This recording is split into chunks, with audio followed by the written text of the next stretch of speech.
Alright everyone, welcome to the June... I'm sorry guys, I don't know what I was thinking. But anyway, welcome to my review of the June 27th, 2016 edition of Smackdown Live. Overall, this was a good show. My biggest complaint with it is that the first hour felt, for the most part, pointless. Like, it just felt very pointless. Women's title match and all. I mean, no joke. It feels like you could take, with the exception of the Women's Money in the Bank ladder match, you could take this whole show and condense it down to like 1 hour. So that's basically a so that's basically 90 minutes that could be condensed into 60 minutes.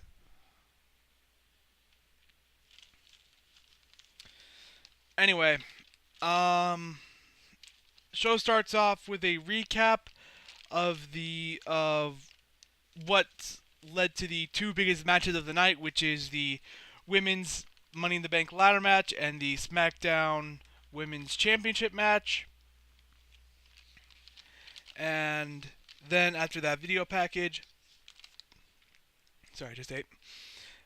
Daniel Bryan comes down to the ring, and he talks about how this is going to be the second Women's Money in the Bank ladder match, and it's going to happen tonight on SmackDown. And he does confirm what I wasn't so sure about last week, that Carmella is in the match. For whatever reason, when I watched last week's episode, for whatever reason, I thought he did not include Carmella in this match. So, yeah, I finally do have confirmation that Carmella is in the match. And then Carmella comes out to the ring. And I have to say, she's doing the... I mean, she's playing the heel very well, because, like, I got, like, legit pissed at her. I mean, for something that is essentially not her fault, because I'm just like, oh, is this you talking, or is this whatever writer decided that having James Ellsworth win the first Women's Money in the Bank ladder match was a good idea? But at the same time, this is already happening, so they've already backpedaled and said, yeah, that's a bad idea, let's do it again. So, yeah, I mean, but she's doing a good job playing the heel, so... I mean, she is getting the heat she needs as a heel, so that's good. And finally, we have clarification on the rules of the ladder match. The rules state that the first, I guess it would be person to gain possession of the briefcase wins the match. And because she was the first competitor in the match to gain possession of the briefcase, she did technically win. So, okay, fair enough. Well, actually, there is. I should. This is when I wish I recorded the show. If it said the first woman to gain, if it said the first woman to gain possession of the briefcase, then she has a legitimate point. If it said the first person, then technically James Ellsworth won that match, and since James Ellsworth cannot contend for the for the SmackDown Women's Championship, yeah, I completely agree with whatever.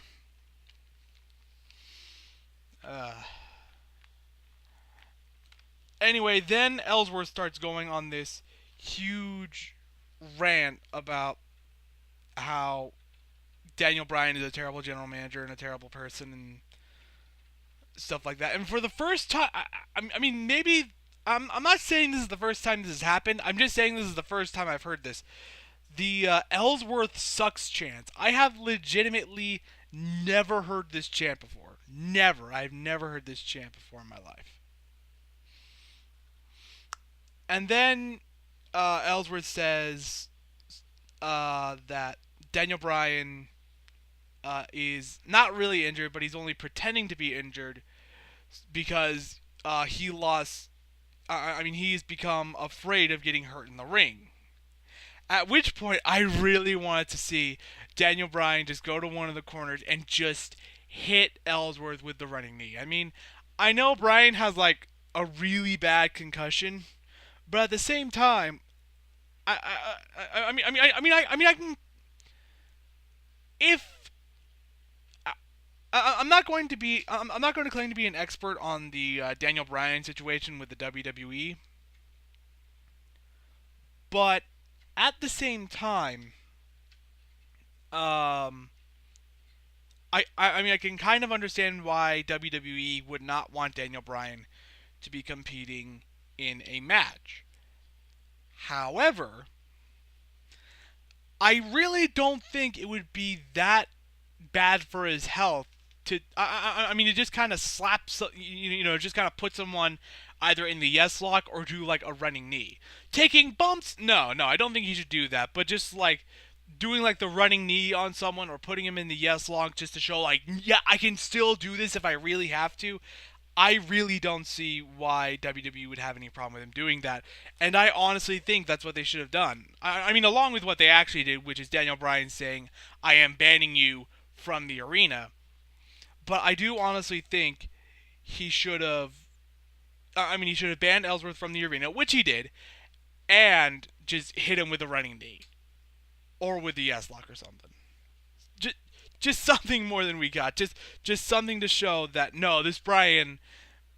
He may be it may be dangerous for him to actually wrestle, but he can still do his finishing maneuvers. Anyway, after Bryan bans Ellsworth from the arena, security comes out and he drags Ellsworth away, and they drag Ellsworth away, and then we go to commercial. And during this commercial, I see that we are getting Roman versus Braun Strowman again. Okay, let me just clear something up right now about what I'm planning on reviewing for my wrestling reviews. I'm going to stick mainly to SmackDown, but I will be reviewing the Raw pay-per-views. I won't be reviewing Raw every week, but I will be reviewing the Raw pay-per-views. So yes, I will be doing a review of Great Balls of Fire. Anyway, when we come back from commercial, it is the Hype Bros versus the Usos, and this was a decent match. Not great by any means, but it was a decent match. Basically, the stipulation is that if the Hype Bros can beat the Usos in this match, then they will get a shot at the SmackDown Tag Team Championships at Battleground, I think. I think they were specifically told that they will get it at some point in the future, but at this point, I would just assume Battleground.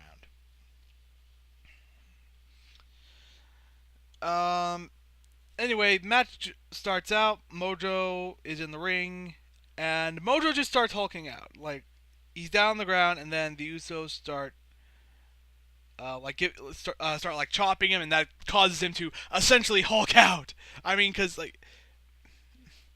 mean, uh, the sequence did match Hulk Hogan's hulking out thing very, very well. Where like he gets hit and it only fires him up more, and uh, that just was not. I just dropped my pencil. That happened. At this point, I just have a list of spots.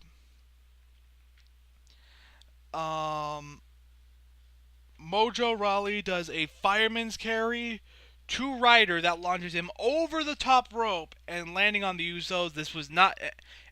And I know how that sounds. This is not a turn. That was more just a tag team maneuver than anything else.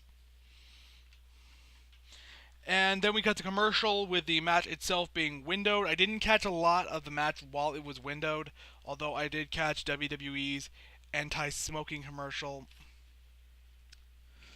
I'm going to have to remember to cut this out later. But I'm going to do just some quick research on teen smoking. Okay, so I can't find a definitive answer to the whole teen smoking problem. I'm not. I know how to just stop it today. No. I don't have a definitive answer to whether or not it's on the rise because I was just doing some quick research. I saw some articles that suggest it may be on the rise, but I've also seen just as much saying that it's actually decreasing and that's the lowest it's been in years.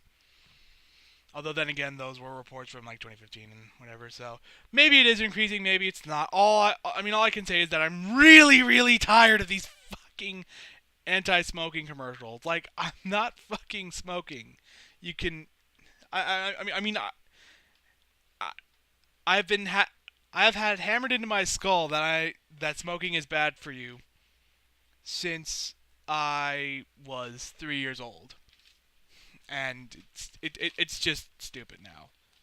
I don't smoke. I never will smoke. Just shut up. Uh, Fucking little lungs.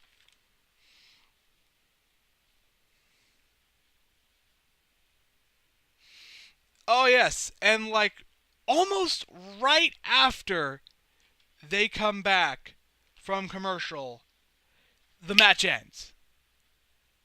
Like like within 15 seconds of coming back from commercial, one of the Usos hits an Uso splash on Ryder, and the match just ends right there.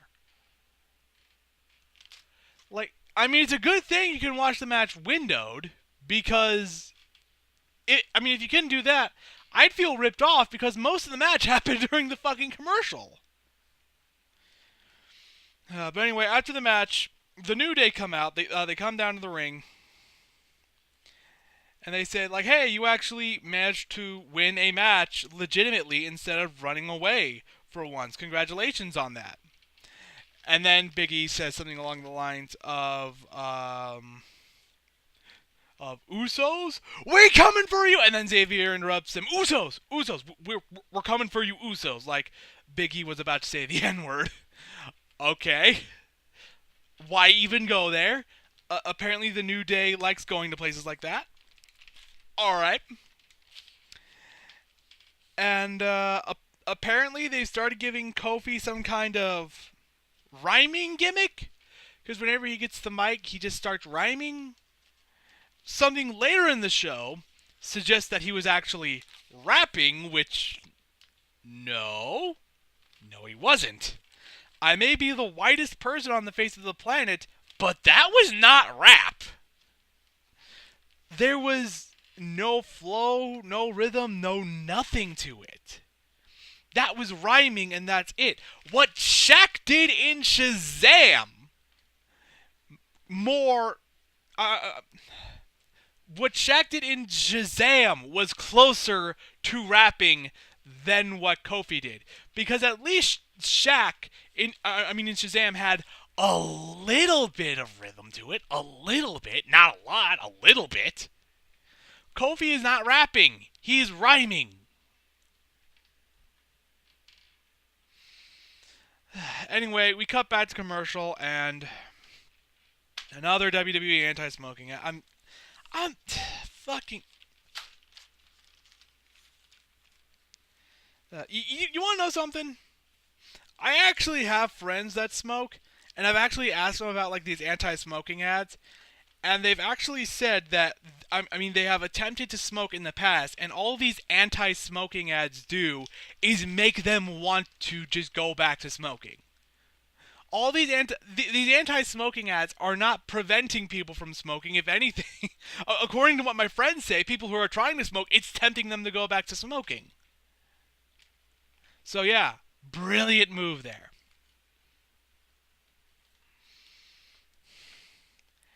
Anyway, we come back from commercial, and then they make up for the WWE anti-smoking ads with more fashion advice.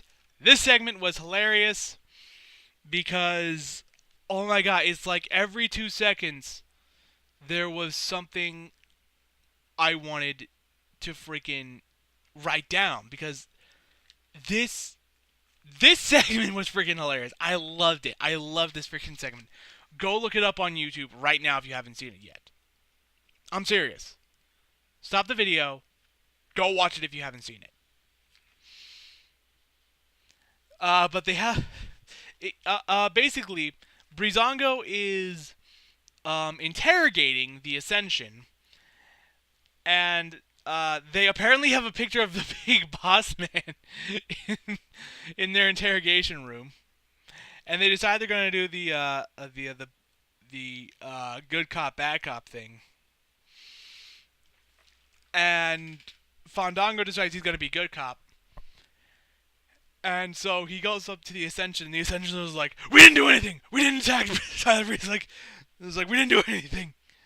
And they're like, "Oh, whoa, whoa, whoa, whoa! I believe you, but my partner over there, he's gonna take a little bit harder to disagree with him." He actually shows them the sketch he drew from like a couple weeks ago of the two stick figures, and the Ascension's like, "That's not us." So Fandango decides, like, okay, I'll get you to talk by offering you these tickets to Eddie money in exchange for the information. And Victor is about to take it when Connor grabs his hand and goes, "We only listen to grindcore thrash metal." And then Victor goes, "Oh yeah, no deal, copper." This was fucking hilarious.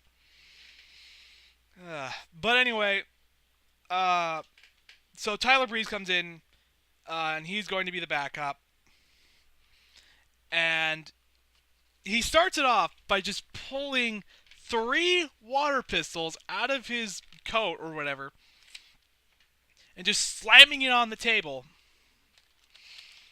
And then when he doesn't get the information out of them right away, he offers them iced tea and a cheese platter. And it's just like, I just want to know why you attacked me. And the Ascension basically say, hey, we didn't attack you. The only reason we were at Money in the Bank was so we could have a match on the card, which is so fucking true. This... Oh, God. You gotta feel sorry for the Ascension, because they have basically... I mean, even their characters have figured out that they are jobbers. We just want to be on the card, guys. We just want to wrestle. But anyway, while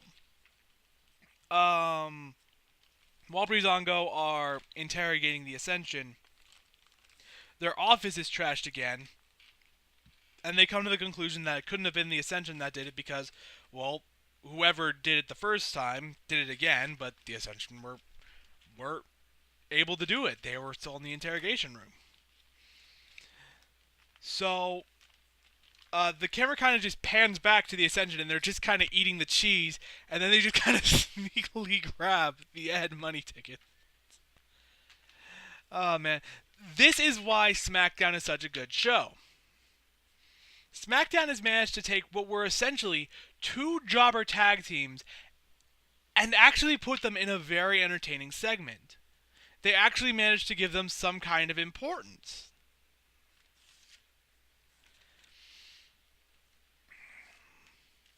This was a great segment. WWE, I need Fashion Vice or Fashion Files or just some kind of parody cop drama featuring Fandango and Tyler Breeze on the WWE Network. That is the one non-wrestling product, aside from the documentaries, that I will watch on the network. I don't watch Camp WWE. I don't watch Holy Foley, but I will watch I will watch Fashion Vice if you put it on the network. Anyway, the next match is the SmackDown Women's Championship match between Lana and Naomi. Anyway, Naomi comes out first. She does her entrance, and then we cut to commercial. And then after the commercial, Lana comes out. Yes, the champion comes out first and has part of her entrance in the fucking commercial. This is something WWE wants it to do now.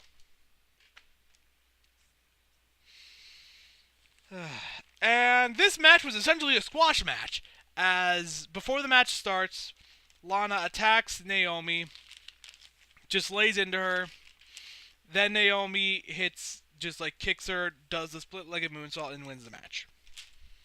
The fucking commercial that took place before the match was longer than the match itself. And you just buried Lana. Like I said, pointless. Why even bother booking this match? Why book this match? This was pointless.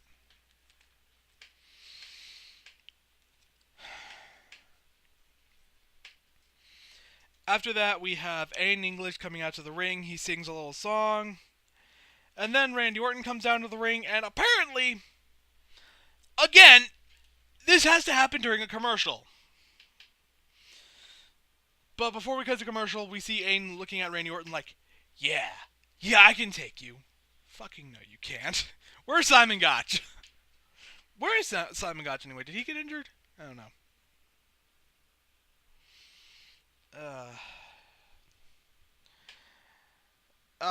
Yeah. And during the commercial, Orton tells English to get out of the ring, and when English refuses, Orton RKO's English. And Orton decides he's going to do a sit-in. And he also says that he is so pissed at what Jinder did at Money in the Bank that every time he sees Jinder, he's going to kick his ass. And that he wants another shot at Jinder's WWE Championship. I have to be perfectly honest with you guys here. I got kind of distracted by something else that happened, so I didn't get the entirety of this segment. But I did get it. I did get the important bits. Basically, what happens is Shane McMahon comes down to the ring, and he tells Orton that that he understands what Orton is feeling right now, and that Orton will be getting another WWE Championship match against Jinder Mahal at Battleground, but Jinder Mahal gets to pick the stipulation. Orton says he doesn't care. Orton says he doesn't care what the stipulation is so long as he gets his hands on Jinder again. Then Jinder comes out. He doesn't come out to the ring. He just kind of stands on the stage. He calls the fact that Orton gets another title shot bullcrap. He says that everyone in America is prejudiced against him. And then he says that I am going to pick a match that a great friend of mine and fellow Indian wrestler, the great Khali, wrestled in. Yes, because of all the people you want to compare yourself to, compare yourself to the man who makes a tree look like the fucking Flash. You're going to compare yourself to the great Khali.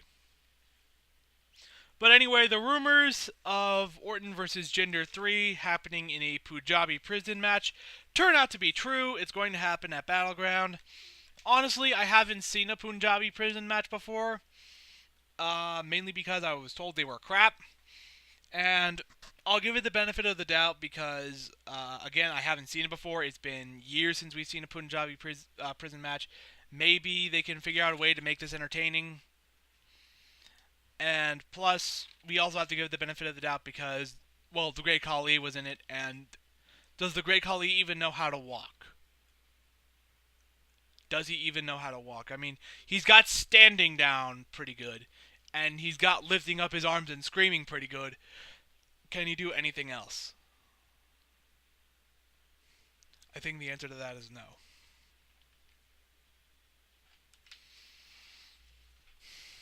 Anyway, at one point, JBL says that the Punjabi prison dwarfs the Hell in a Cell.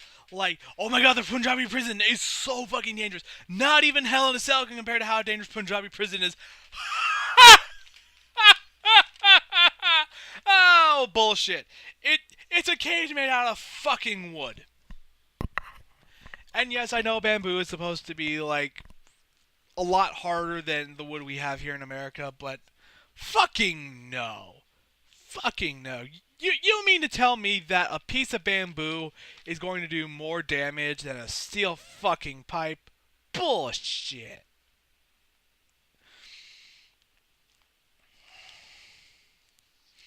Anyway, I got distracted by something and I missed the first part of this segment. And Owens is talking about his open challenge and says that Styles is not allowed to compete in it. And says that Styles just has to admit that he's just a loser and that he has to go back to the back of the line for the U.S. title. But Shane is there when he says this, and Shane books an Independence Day Battle Royal, and the winner gets a shot at Kevin Owens' U.S. Championship at Battleground. And he says that AJ Styles is allowed to compete in the match.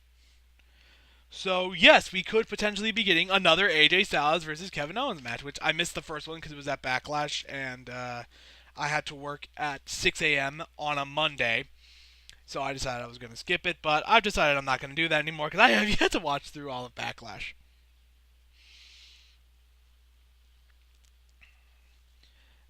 Anyway, after that is announced, we have Maria and Kurt Hawkins come out, or is his name just Mike Kanellis now?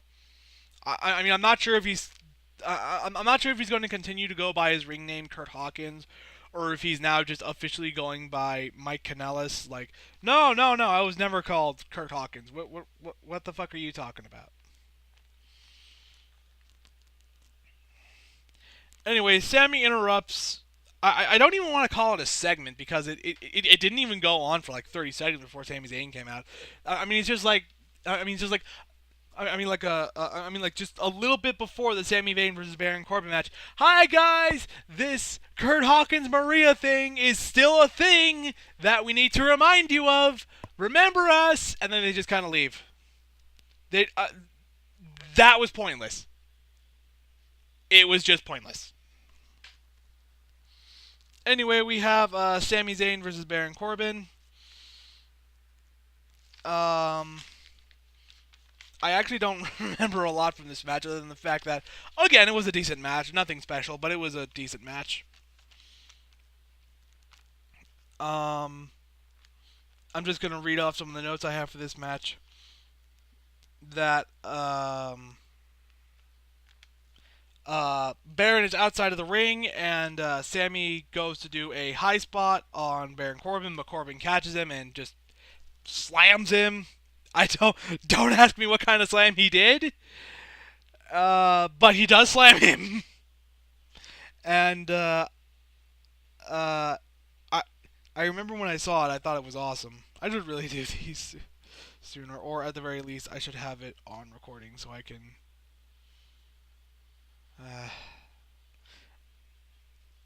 I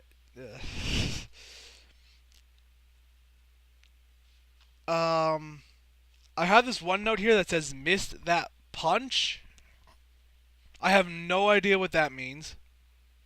Oh yeah, this part of the match happened during the commercial, but it was windowed, so you know.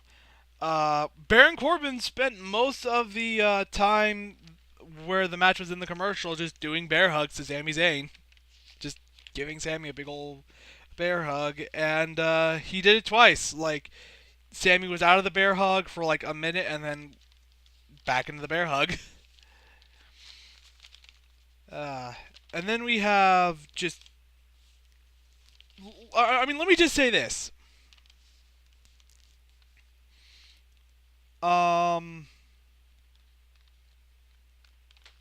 Crap.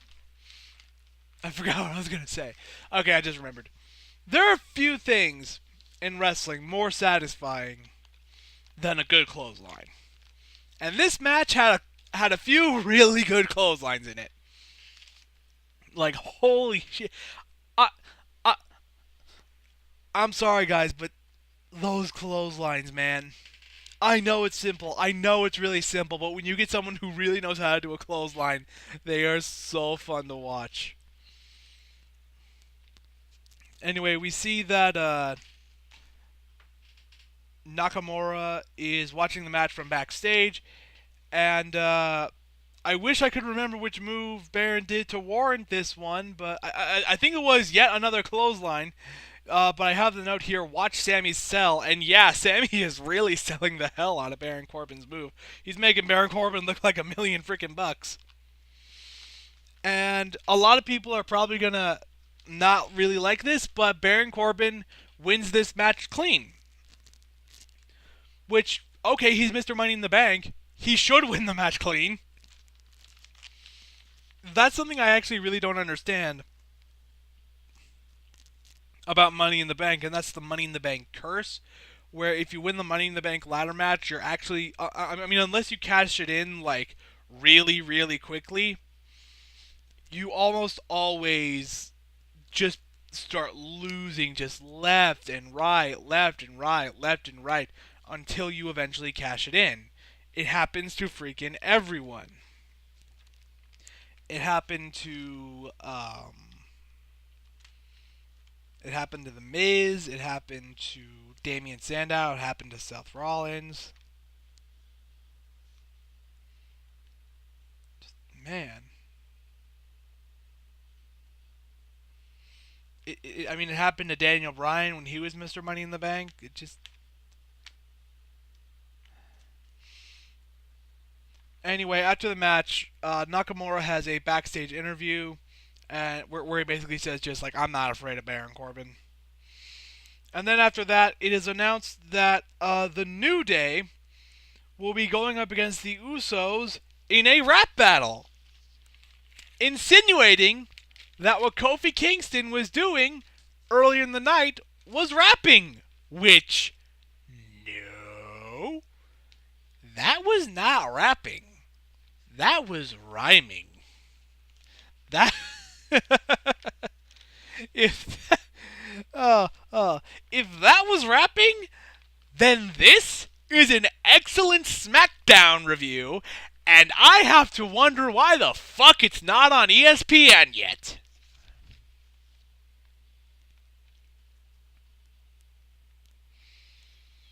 Anyway, now it's time for our main event, the Women's Money in the Bank ladder match.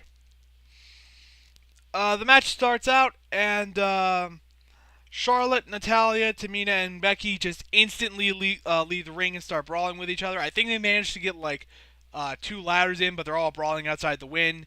To which Carmella decides to just climb. I mean, just set up the ladder and just start climbing it. And she gets like halfway up the ladder before the other woman decide, "Fucking no, you're not gonna do that." Here we go. Anyway, I wish I could remember what led to this note. Becky sets up a ladder only for Tamina to not. Oh yeah. Becky takes like what a good minute setting up this one ladder, and then Tamina just comes in, just knocks it over again before Becky even starts climbing. Like what the frick? And then we have a commercial in the middle of the main event, and it's a Money in the Bank ladder match, and there's no window.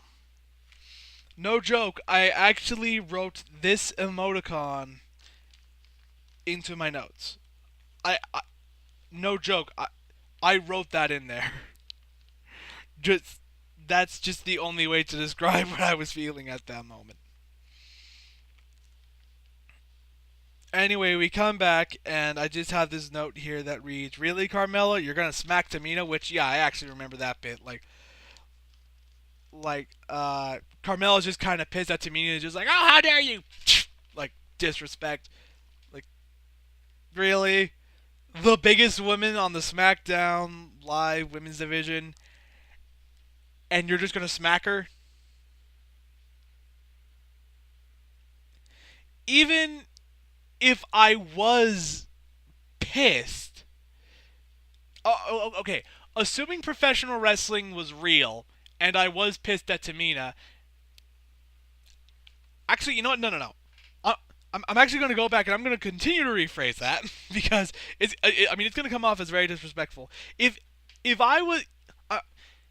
Okay, let's say professional wrestling was real. I was a wrestler and I was going up against a guy who was the size of Tamina. I would not smack him.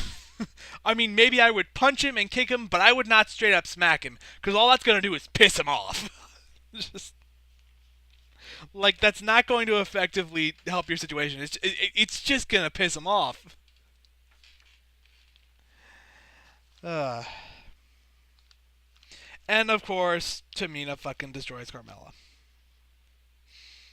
Anyway, I believe it was Tamina and Charlotte. They start fighting over a ladder, and the ladder is pointed upwards, to which Becky actually takes advantage and starts climbing the ladder as Charlotte and Tamina are holding onto it. At which point they just kind of, they just kind of let go, and the ladder just kind of falls on the rope, and Becky manages to hold on. And then Tamina just kind of kicks Becky off of it. And then I think it was Natalia. I think Charlotte managed to dispose of Tamina, and then Natalia just hits Charlotte with a discus clothesline, which, again, you guys know how much I like discus clothesline. Well, not discus clotheslines, but really good clotheslines. Man. And anyway, the ring is completely empty. Natalia sets up a ladder, and she grabs onto the ladder and she starts climbing it real slow. Like, her hands are on the ladder. She's looking up, and from what I can tell, she's not out of breath or anything. And she's like really slowly climbing the ladder. Like it's some kind of button like climbing the ladder is some kind of like button mashing minigame, and for whatever reason, she's just hitting the button really slow. She's like quickly.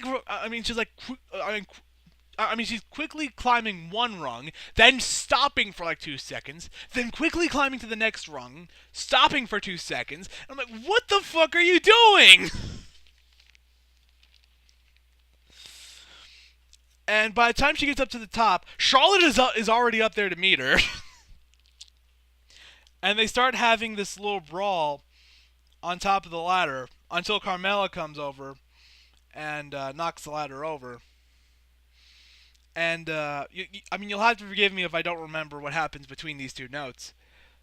But at some point, Becky, Carmella, and Natalia are outside the ring, and Becky straight up just throws this ladder over the top rope at I'm at the wrestlers outside the ring. My God, this is I am not good at talking. Anyway, after that, Tamina comes in and spears the heck out of Becky, and then another commercial with no window, and once again, this emoticon. For fuck's sake, WWE, what is your damage? Why, oh why, is the Women's Money in the Bank ladder match the one match that doesn't get the window? Why is it always the main event? You couldn't have taken this privilege. You couldn't have taken this privilege away from the Hype Bros versus the Usos, because if you did that, then we'd be missing most of the fucking match. But you couldn't have taken it away from like Baron Corbin versus Sami Zayn. To be fair, that was a good match, but guys, come on, this is your main event. This is the second Women's Money in the Bank ladder match.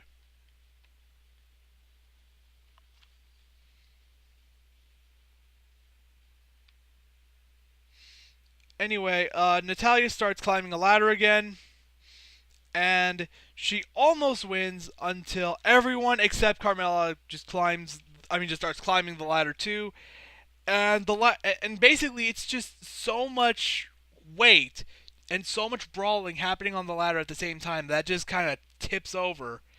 At which point everyone is out, and Carmella takes advantage. She sets up the ladder until the four other women get back in the ring, physically pick up the ladder, and move it away from the briefcase. And much to Carmella's dismay, then there's another big brawl in the ring until Charlotte and Tamina are the only ones left in the ring.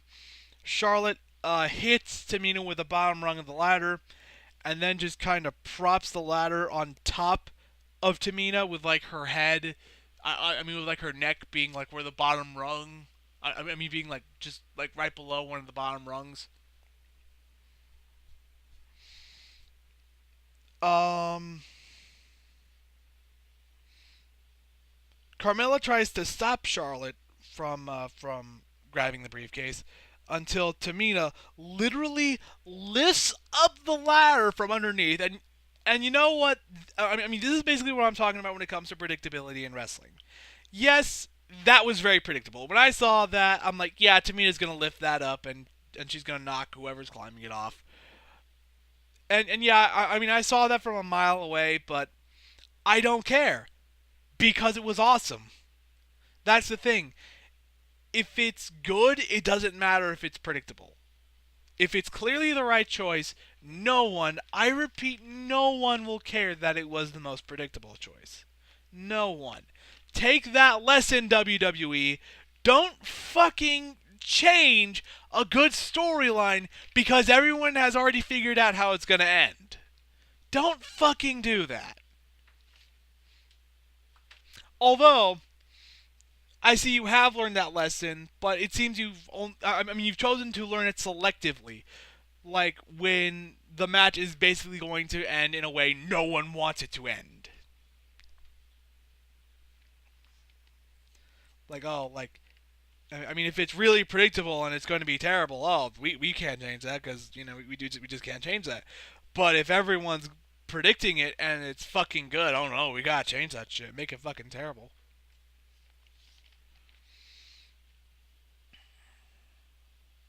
Anyway, Tamina climbs the ladder before being double power bombed by Becky and Natalia, and at this point, I'm having way. I'm starting to have trouble like freaking writing these notes because there's just so much stuff that I feel I need to write down in so little time.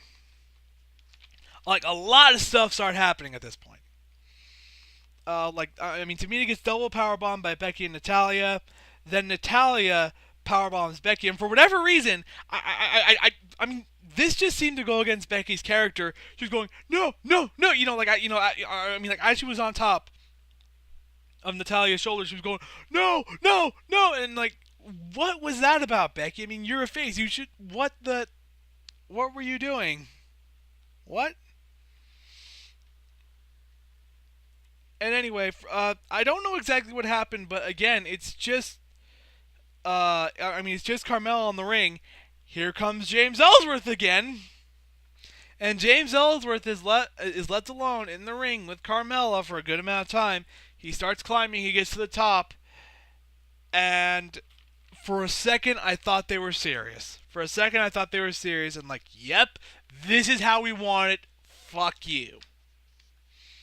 But then Becky comes in and stops it. Thank God for Becky Lynch.